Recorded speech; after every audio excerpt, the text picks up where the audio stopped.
can I tell you how the hidden political agenda behind if you give a mouse a cookie debunks banning books for children? Yes, but I'm a little nervous here. The first half of that made me feel like I was in the wrong podcast. And then the second half, you rounded it out pretty nicely. I think that we should give a disclaimer here, just because that was a complex sentence. In this podcast, we are pro-book and anti-ban. Yes, we like book. We don't want to remove book from children. There we go. That being said, yes, I would love to learn how a political agenda that may or may not be hidden within the classic children's book, If You Give a Mouse a Cookie, we all know her, we all love her, has, at least in your opinion, helped debunk book banning. Yes. And explicitly book banning for kids in schools, because that's where these books are really getting banned, is for the children. I mean, yeah, like children are the only humans you can actively ban books control. And I guess so, yeah. Like, yes, you could send out a no reading list to adults, but I don't know if that's going to carry the same weight. So yes, we are talking about children. Hate to go there, but we have to, because that is the class or the demographic that is largely being impacted in the United States by book banning. And we're going to do so by talking about a children's book that we've all read, that we can all relate to. We can ground ourselves in this book.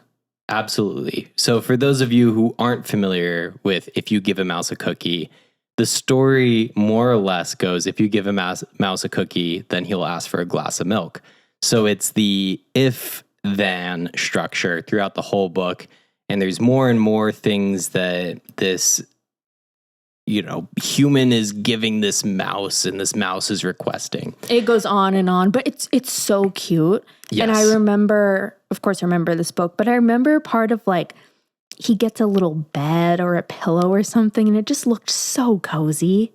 Yeah, the illustrations are really beloved for this book. It turned into a franchise. There's a TV show with it now. So it is a very popular book. It was also released in the mid-'80s. And for those of you who know American history, the mid-'80s, that's the height of Ronald Reagan. That is, he just got elected for his second term. This book was released in 1985. And so at the time, there was a lot of political discourse about welfare states, about what welfare should and should not be. And it really centers around the idea that if you give someone something, then they're going to ask for something else. So it's a never-ending loop of, I need help, now I need more help, now I need more help. And it typically, in political rhetoric, is used as a way to argue against social programs or any sort of safety net for people. I tend to see that specific argument used a lot with older generations, like specifically the people who would have been in their prime in the 80s, yes. back in the day, specifically with the housing crisis and our current economic state post-COVID. And for me, being younger, it's always been so frustrating because I see right through that. It's just not true. So I'm very curious to learn more about this specific book. Yeah, so I remember stumbling upon a TikTok that was saying that this book was a political plant to indoctrinate children with the idea that no one should get handouts, right? And that's a bit of a stretch of an interpretation. But if you misremember the book, and if you really think about the if-then structure of it all, it tends to make sense. And this theory was really popularized by a Washington Post article back in 2015. And in the article, I think, because I was trying to, at first I was approaching this podcast with, if you give a mouse a cookie has an agenda, or it had some sort of political tie-in. And I was trying to find the sources that I remember seeing in this, one-off video. But when I really actually went into the sources, they never quoted the author. There were quoting conservative think tanks and loosely applying ideology to a children's book. And then they ended it all with this grand thesis that if you give a mouse a cookie is about welfare states and it's about getting rid of social programs. Now, a good number of years, yeah. I'm sorry, it's just now kind of digesting in my brain, and that's just ridiculous. When you said Washington Post, it's already a red flag for me. The Washington Post, I think, is a very, very problematic paper because it's very far right, in my opinion. It comes on right neutral on the little maps. But in the recent years, they've positioned themselves really well on social media. And so they have this persona that I think tricks a lot of people. And so, we always plug know your media, know your news on this show. And this is another reason to do so. Like, you shouldn't trust a large publication just because you know their name and they make funny videos online. A lot of them are making really problematic claims like this one. Yes. In my opinion and my memory of this children's book, I never thought about it again, a day in my life. I always thought it was just a little cute mouse who had a cookie and made a little bed. For me, that was it. Yes. And I'm curious for people out there if they have a similar memory with the book, or maybe this has been a book that stayed with you. And in that case, I want to know that too. But like, this is an Animal Farm, it's a children's book that can just be cute. It doesn't have to be a political weapon. Absolutely. So we have this problematic 2015 article pushing one interpretation of the book. And then I, in my research, found another article that addressed that specific interpretation, because I only found the one article that was saying that it had this NIMBYist interpretation, this welfare state interpretation. But for those listening, NIMBY means not in my backyard. It's an acronym, and it's generally like anti-social program sort of rhetoric. But then I found this other article that was published in 2020 that talks about how if you give a mouse a cookie, was actually kind of caught up in a culture war of sorts. And they addressed that the Washington Post article doesn't have any quotes from the author. They didn't even reach out to the author or even address if they did reach out to the author. And so in this article, they actually reached out to the author and have quotes from the author. And they talk about how if you give a mouse a cookie, more or less is just a kid's book. And the author thought it was really cute and funny to think of a mouse eating a whole cookie and a human giving it to them. And then they need a glass of milk, like animals eating human food. It's cute. Sometimes stories, especially stories for children, are just that. They are just stories. And I think it is so problematic, and I know we'll get into this more in our debrief, but to take something innocent that is related to children, that children can understand, and morph it into a political agenda for adults, that's disgusting. Like, this is a little mouse, okay? He didn't ask for this. He's just a little guy. He's innocent. Free the mouse. So I very much fell for a piece of misinformation, right? I went into this research with the assumption that this book had a certain agenda, but then trying my very best to be a good researcher for this podcast and being a good informed person in general, I went into this research understanding the keywords I was using in Google were going to give me one sort of interpretation because I'm looking for the political controversy. Right. And the internet's going to feed it to you in one way. Exactly. It's going to deliver me information based off of what I inquire. It's much harder to find an answer to a question that isn't biased. And I know we try and stay neutral or at least present both sides to an argument. I know our biases do come through in this podcast, but this is just such, I think, a ridiculous example of how really, really dangerous political ideas spread. Yeah. And what makes me so mad is now it's involving children. Yes. And to me, like, there is just a really, really harsh line to which politics shouldn't cross. And it has here. And that's why I think this story is so interesting to me, because we did, like you said, we had this scheduled out to be kind of an analysis of children's books that have hidden political agendas. That's genuinely what we were looking for.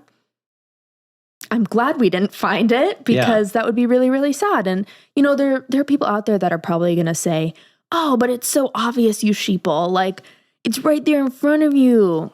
I was also seeing opinions about this interpretation saying the mouse in the story cleans up the house, makes a piece of art, and then it gets put on the refrigerator. Like, come on, like, let's actually look at the full picture instead of just the sentence structure of the story. And kids' books are also meant to use repetitive sentence structure. Like, Dr. Seuss is known for, like, one of his books, it was like, you can't write a book with less than 150 words. And he said, watch me. And yes. Green eggs and ham. We could go on. I love a good hop on pop. Anyway, we could go on and on about, like, Dr. Seuss and his issues. There are lots of problems with media, books, music, movies that children are consuming. However, I do not think If You Give a Mouse a Cookie is one of them. And actually, from one of our sources that Brendan mentioned earlier, How a Classic Children's Book Got Hijacked by the Culture Wars, written by Rebecca Christie. I just want to read this very brief quote from it because I think it's very telling. If you give a mouse a cookie, he's going to ask you to shut up about the welfare state. Or at least that's what I imagine every time I read another reference to how a beloved children's classic is a not-so-secret warning about the perils of handouts. So, If You Give a Mouse a Cookie doesn't have a hidden political agenda. I'm sorry for those of you that were looking for this incredible conspiracy. It's not there, and that's okay. In fact, that's probably a good thing. But what this does show us is a phenomena of adults latching onto children's content, interpreting it based off of their own pre-existing biases, and then disseminating that interpretation as fact. And what makes this case the one that debunks banning kids' books, in my opinion, is that this says that If You Give a Mouse a Cookie is a anti-welfare state book, which is social programs and like government-based programs tends to be more of a left-leaning thing. Big government, left-leaning. And so the fact that this book wasn't banned or didn't have some sort of like political activist group trying to undermine its success, to me demonstrates that what is being banned today is entirely politically motivated, and it's entirely politically motivated by one specific side.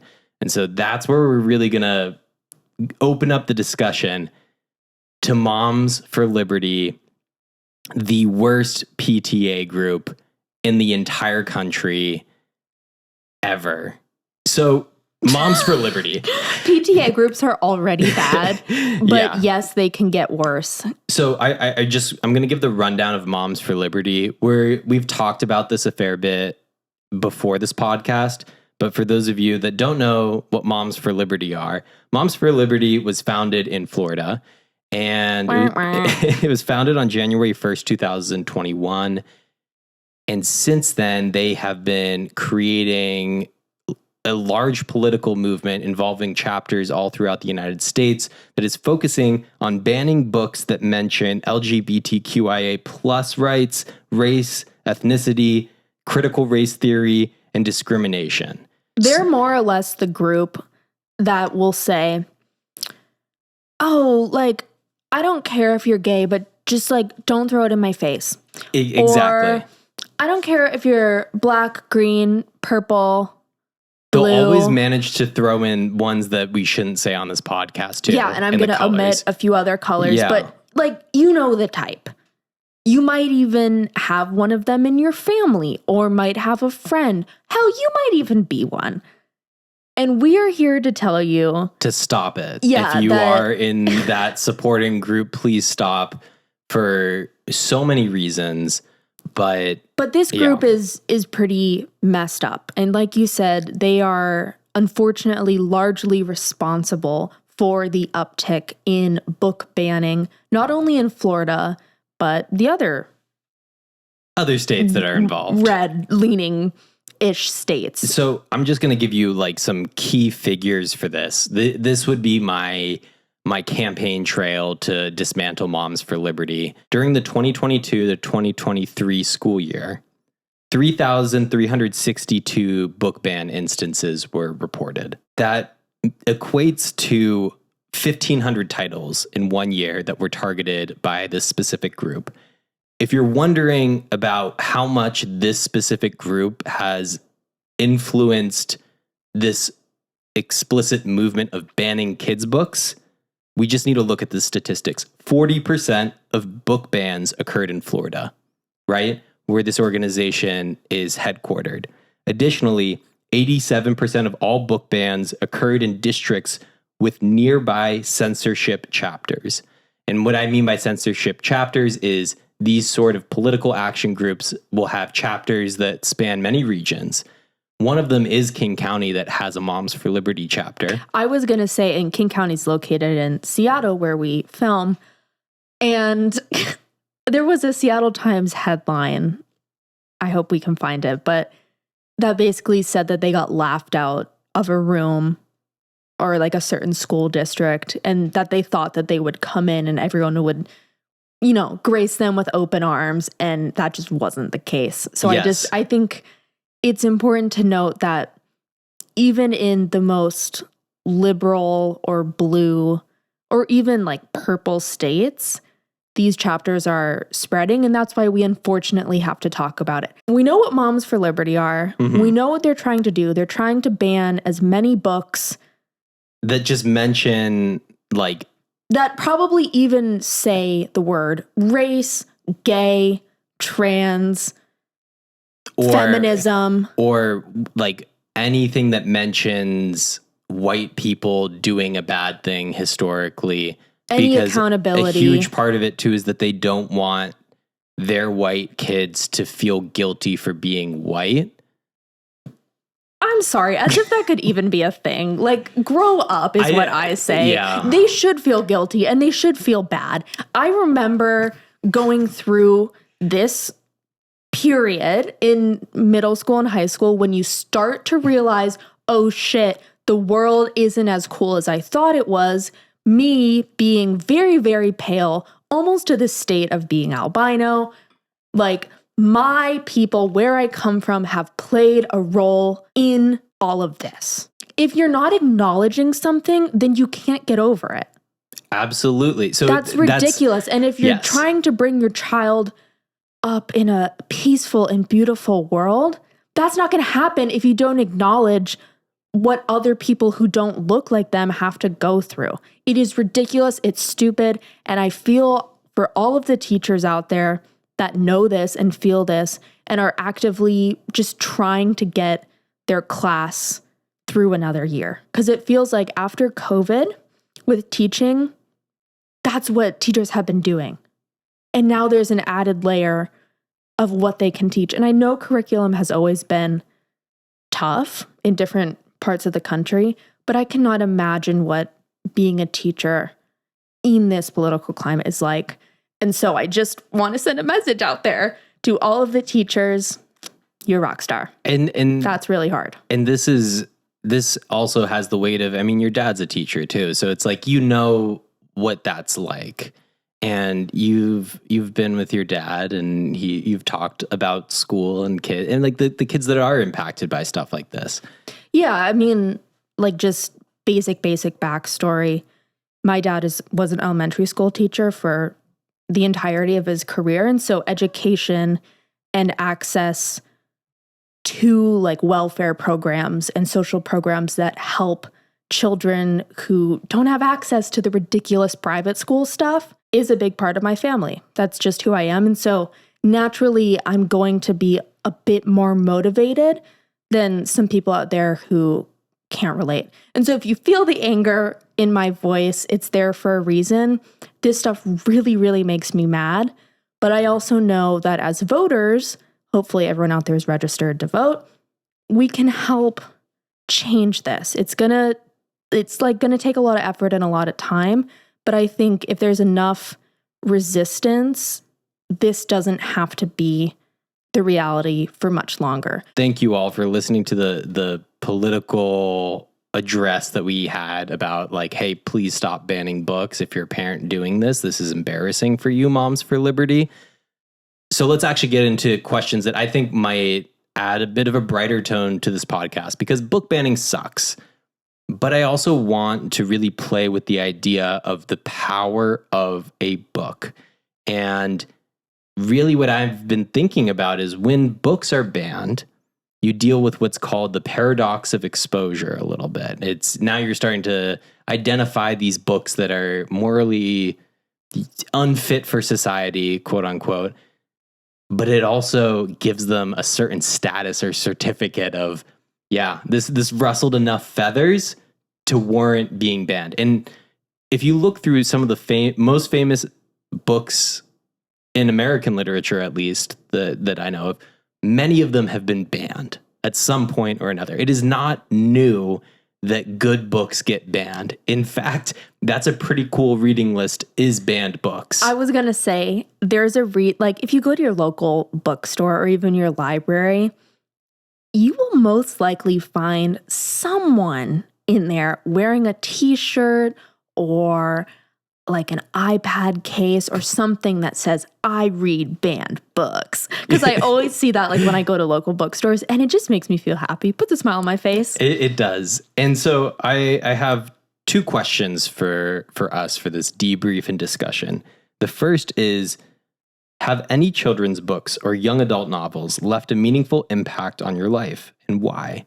And then the second question, which we'll get to, is, what gives children's book the power to compel adults to politically organize?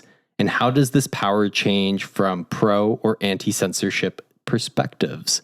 So first one's like, let's find something that's meaningful to us. Second one is, what is the power behind these books? And how is that perception of power different depending on which side of book banning you're on? So let's start with the first one. What's a book that means a lot to you? This was a hard list to narrow down, but I'm just going to share one. My favorite children's book is Love You Forever, which is written by Robert Munsch. And it's the book that has the baby sitting next to the toilet. It's blue. I'm sure a lot of you have seen it. But both of my parents read this book to me a lot growing up. And it's just the sweetest book. And my favorite part that's like, this is what is repeated throughout the book. It's, I'll love you forever. I'll like you for always. As long as I'm living, my baby you'll be. And this specifically stuck with me the most because it's the first book that taught me that my parents are going to age. Now, this is a very harsh and sad reality for a lot of kids, but it also made me appreciate, more so in like my young adulthood, the time that I have with them. And so I've always held this book very close to my heart. I've gifted it to new babies that have been born in our life. And I think it's a book that a lot of people have read because it's very, very popular. There's no political agenda there, but that would be my answer. I think it shows that the children's books and children's stories, like as Guillermo del Toro always says, is it teaches about some pretty difficult concepts, but in a way that children can start to digest and start to grapple with and not feel totally afraid of the unknown. They have something to hold on to that feels more stable. Yeah, I mean, in the book, it starts off like the baby is born, the parents are caring for it, the baby does all these silly things, and then the parents start to age, and the child grows up, and then the child starts to care for the parents. Like you said, that's a pretty tough reality for a lot of people, I think for everyone to face, not only aging, but the idea that your parents aren't going to be with you forever. And that book, I think, does a really great job of addressing that in a very sweet way. And we talked about earlier with Mouse Cookie, the repetition in children's books. Specifically, if you give a mouse a cookie, has it pretty much the entire time. This book has it too. So let me just cite that one into evidence. It is how children's books work. So what's yours? So I'm going to break the rule. I'm going to go with 2. One, I need to just cite Going on a Bear Hunt. Classic. I asked for that book to be read to me so many times. And for those of you who haven't had the honor of listening or reading the book yourself, it just generally follows, we're going on a bear hunt. We're going to catch a big one. We're not scared. And then they'll encounter some sort of obstacle and it's like, I can't go over it. Can't go under it. So you gotta go through it. And they go on this big old adventure. They get all the way to the bear and then the bear roars at them and then they just sprint back home because they're scared. But it's kind of thrilling the whole time because they get back really fast because bears. I just like bears. I think that's the real reason why I love that book so much. I asked for it to be read so many times. Just bears. And that's how a kid's brain kind of works, I think, at times. The second book that I'm going to mention that had a big impact on me was Percy Jackson, the first book, The Lightning Thief. I'm just calling the first book on that one because I read so many pages of that whole franchise and everything that Rick Riordan wrote.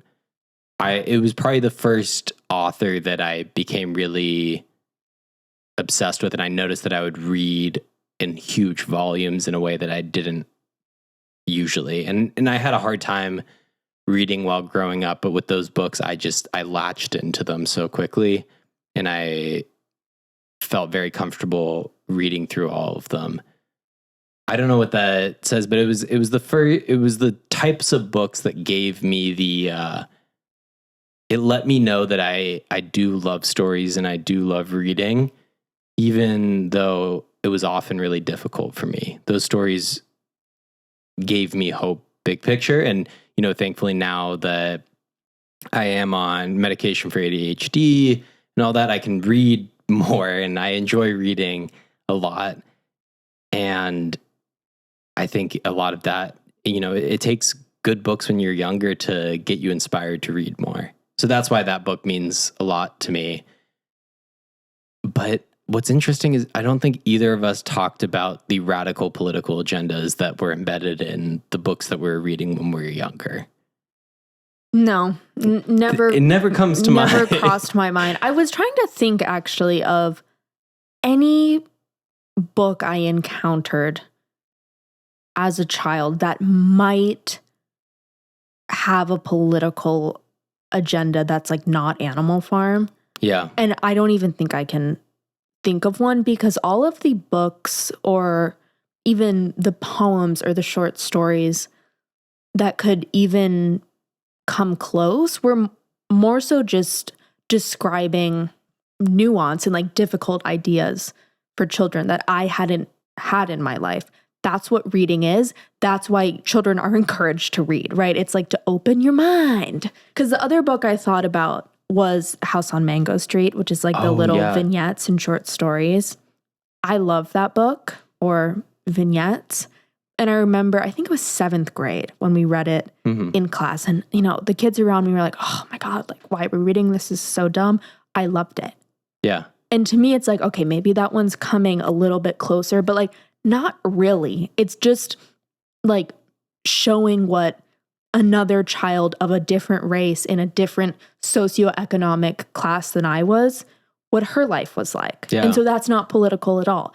I feel like it is very easy to dismantle and disprove what Moms for Liberty is fighting for, because at the end of the day, they're just fighting to keep white America alive in literature. And it's like, we have enough of that, There are plenty of other other novels and short stories that children should be reading that aren't going to threaten classics, that aren't trying to erase any of that, but are trying to live next to them, have a place on the shelf. And when you take them off, what are you doing?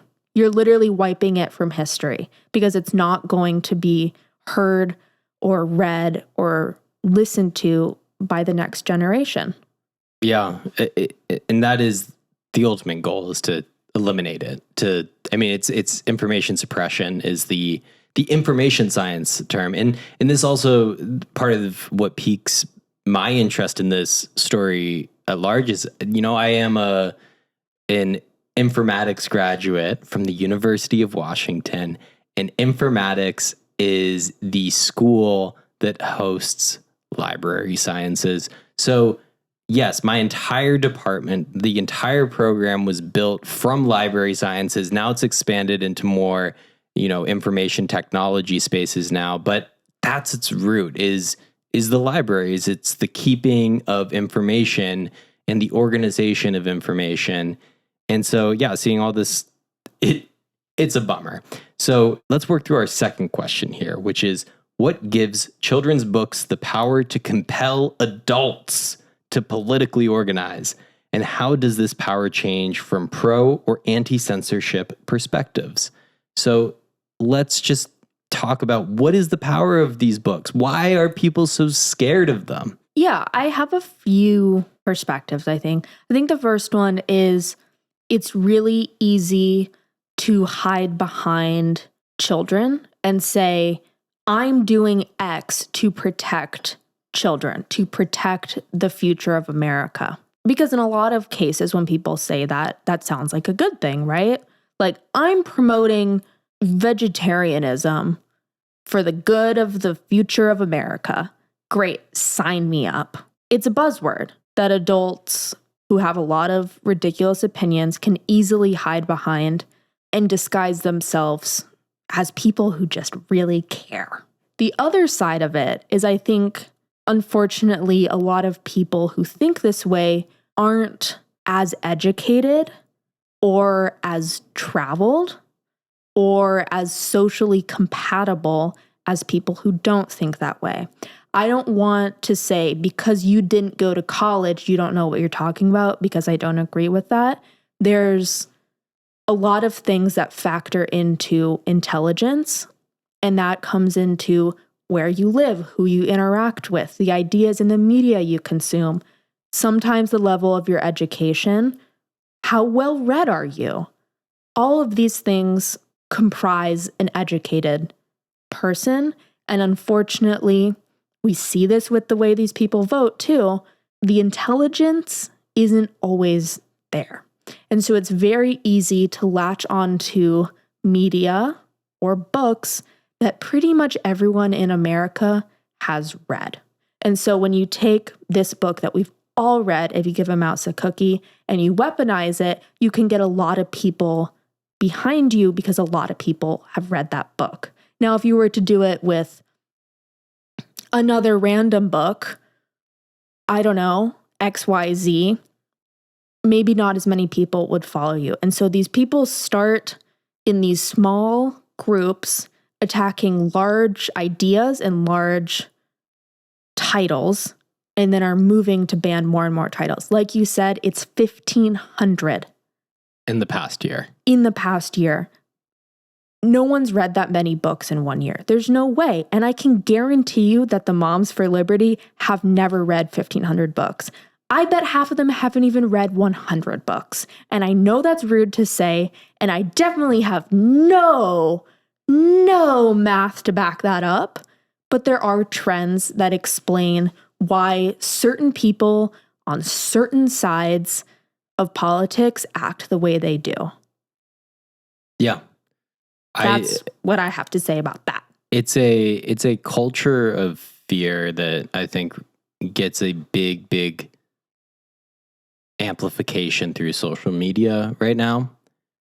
We know that we are addicted to outrage.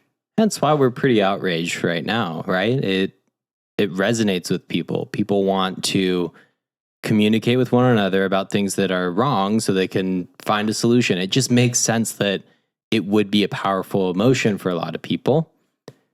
Unfortunately, it's just such a misguided attempt at protecting kids. In fact, it does the exact opposite. The children are the victim here. And not only that, but like, let's be honest too. I've seen interviews with kids that are impacted by these book bans. And the kids are, you're not winning the kids over by doing this. And also, like, the other disgusting bit to me is that literacy has already kind of been taking hits as different forms of media rise. Forms of media that are far more suited for the way our brains grab to things and focus on things.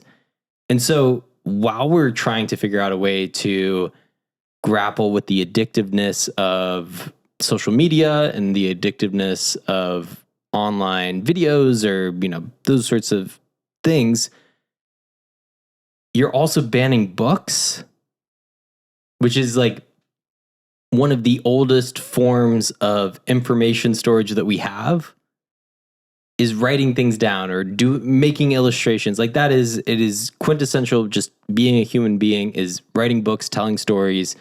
And it's okay if those stories conflict with your own personal opinions or your perspectives of the world. That's what they're meant to do. Like, no one goes out to write a book to say, I want someone to read this book and be changed 0% and to have their worldview altered. Not at all in the slightest. People write books for all sorts of reasons. It's, it's funny to see a mouse eating a cookie. Could you imagine that? Someone supplying a mouse with the tools for not only arts and crafts, but for cookie and milk. Like, that's cute. It's adorable. My brain just turned into a pretzel. I think we should also address the literacy rates and the literacy issues post-COVID.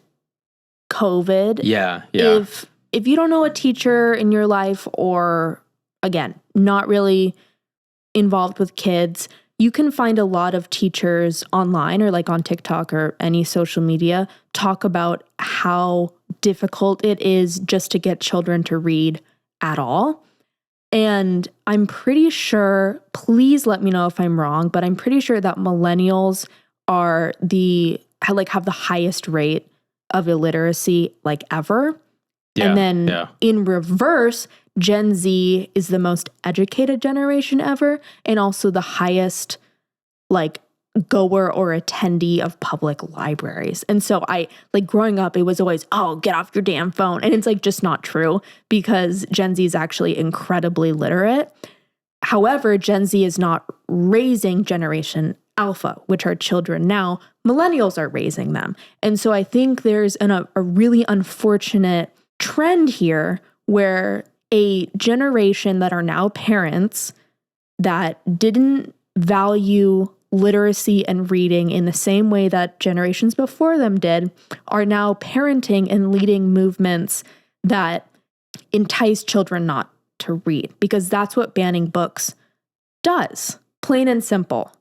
If you're going to tell a kid, hey, you shouldn't read this book because it's too scary, it's too dangerous, this is too difficult for you. Or it's too gay. Or it'll make you gay. You're telling a kid, hey, you shouldn't read. You should be scared of this. Books are scary and books are scary. Beware. Go play with your iPad. And again, I know these are iPad's so much scarier. Are you kidding me? These are absolutes, and I know I'm making kind of grand statements here. I realize that. But I think there's something to that in that trend with literacy. And that's really troubling for me, because I used in middle school and high school, I was like, yeah, I don't read. But secretly, I'm reading every single day in my room. And then my parents told me, hey, you probably shouldn't say that you don't read. It makes you seem really dumb. And now when I hear people say that, I get kind of secondhand embarrassment. Mm-hmm. I just want to preach this from the rooftop. It's not cool when you say, oh, I don't read, or, oh, this book should be banned. It's actually really embarrassing for you. And for moms for liberty. and for Moms of Liberty. And I also want to say that like reading doesn't have to be you physically cracking open a book. It can be reading articles online, reading infographics on social media. That is literacy, and that is a form of reading. Thank you. Yeah, you're welcome. I also want to add too that I am spacing on his name. The guy that does Reading Rainbow, I mean... Oh, I don't know his name. LeVar Burton introduces young viewers to illustrated readings of children's literature and explores their related subjects.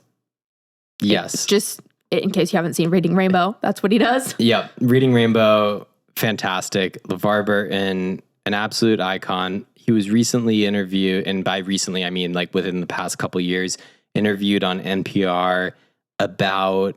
It was, I believe, like an app or some sort of literacy promoting iPad related thing where the general principle that he was trying to preach is like, hey, we're in an era where kids' attention's being drawn to all these things, all of these videos on YouTube, all of these endless posts on social media. How do we get kids to read again? And really emphasizing the point that reading isn't always reading a novel. Yes, thank you. I'm so glad that someone said that. Like, look through words, you're reading. Like, that's all it takes. And there are some things that we need to be really clear about. Reading through online forums, if you're still reading, that's okay. And that's reading. Yeah. And syntax can change all the time. We are in an era where it's like, our language is evolving faster than it's ever evolved because of how much people are conversing.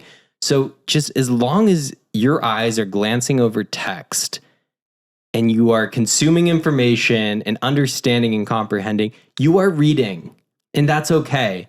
I have had a really difficult time going cover to cover for a lot of longer books.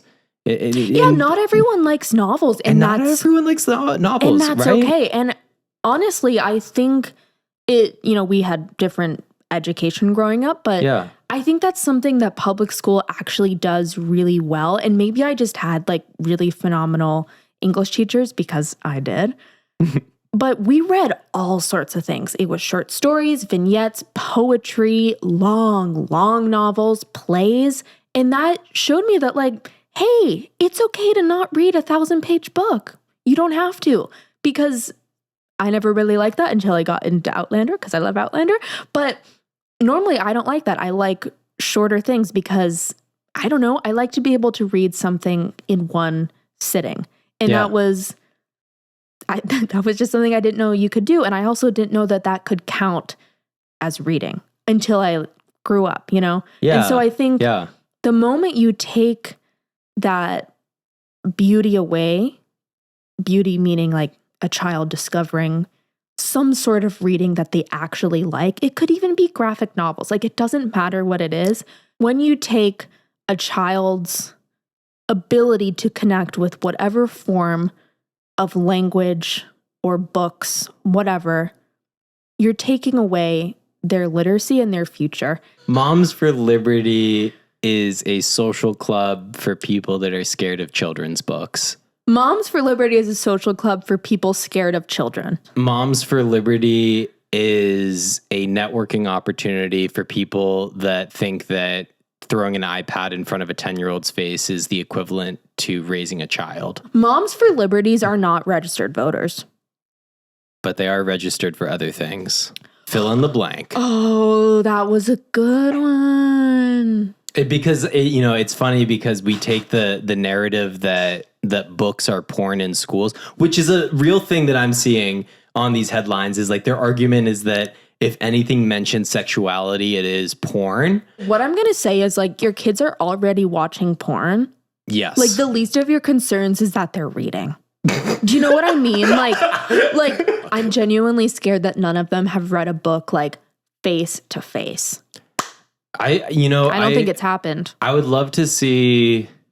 And like what their favorite book picks are. Like, no, that's what I'm saying. Do they have a book pick section? Oh my God, do you think they have a book club? You know how Obama releases like his favorite books of the year? Yeah. And it's like highly anticipated? Yes. Do you think they have one of those? Should we wrap up this episode? We should, absolutely. Oh, we haven't done our what we learned. Oh yeah, let's talk about what we learned. No, I was just going to say, when you talked about this is only happening in a few areas, those are already, or I guess what I learned is like, those are already the areas in the United States that need the most attention and need the most help, especially social and welfare programs for children.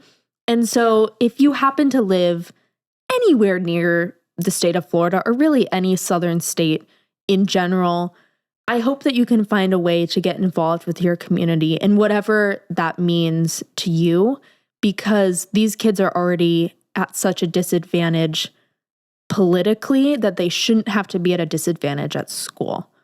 I learned that not only is book banning just stupid, I hate to throw the stupid tag on it, but no, certified stupid. The S word. The S word. But I think what I am hopeful of is that we really lean into, if they're banning it, it's for the reason. Hold on. If they're banning it, it's because it has something profound within it. Just think about that as a general principle. If people want to censor a certain message or suppress a certain message, instead of meeting that message with more information or a different perspective, there's a good chance that they're shaking in their boots, that they're scared. Yeah, you should probably ask why. And you should probably ask why. And so stay curious, kiddos. Find the funny banned book list, as you were saying, and have at it. Scare some adults in your life with reading, because that's a thing we can do now. Generation Alpha, if you want to embrace the A for anarchy, just start reading banned books in front of adults in Florida and just see what happens. Or literally just start reading. Or start reading. They'll be terrified. Yeah, you can start small and build up later. But that general sentiment of like, just whatever's happening there, just know that there are some adults that in this country that think it's ridiculous, and we're sorry that you have to grow up in this situation. Maybe one day, many years from now, you'll hear this podcast and say, well, there were a few adults that were fighting the good fight. And hopefully the side of just reading things and enjoying stories wins. All right. Thank you so much for joining us. You can check us out on Instagram and TikTok. Instagram is at Rough Draft Seattle. TikTok is at Rough Draft Media. Rough Draft Media is the company that owns all of this stuff. Can I Tell You Something is our show. This is myself, Brendan, and you. I am Claire. You are Claire. And we are so thankful for your ears and attention to this podcast. And we will see you in a couple weeks. Bye. Bye.